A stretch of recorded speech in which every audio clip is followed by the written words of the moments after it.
বাংলাদেশিদের জন্যই medical visa চালু করবে ভারত। বাংলাদেশিদের জন্যই মেডিকেল ভিসা চালু করা হবে বলে জানিয়েছেন ভারতের প্রধানমন্ত্রী নরেন্দ্র মোদী।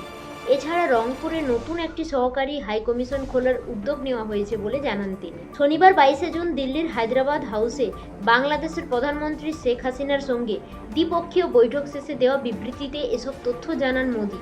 তিনি বলেন, ভারত বাংলাদেশিদের জন্যই মেডিকেল ভিসা চালু করবে। এছাড়া বাংলাদেশের উত্তর পশ্চিম অঞ্চলের মানুষের সুবিধার্থে রংপুরে একটি নতুন সহকারী হাইকমিশন খোলার উদ্যোগ নেওয়া হয়েছে। মোদী বলেন, বাংলাদেশ ভারতের বৃহত্তম উন্নয়ন সহযোগী।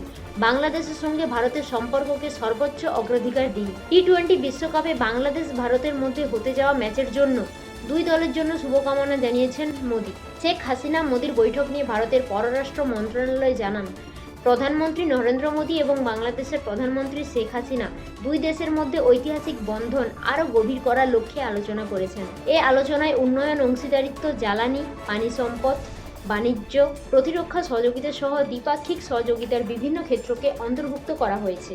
এদিকে বিকেলে প্রধানমন্ত্রী শেখ হাসিনা সচিবালয়ে ভারতের উপরাষ্ট্রপতি জগদীপ ধনখড়ের সঙ্গে সাক্ষাৎ করবেন।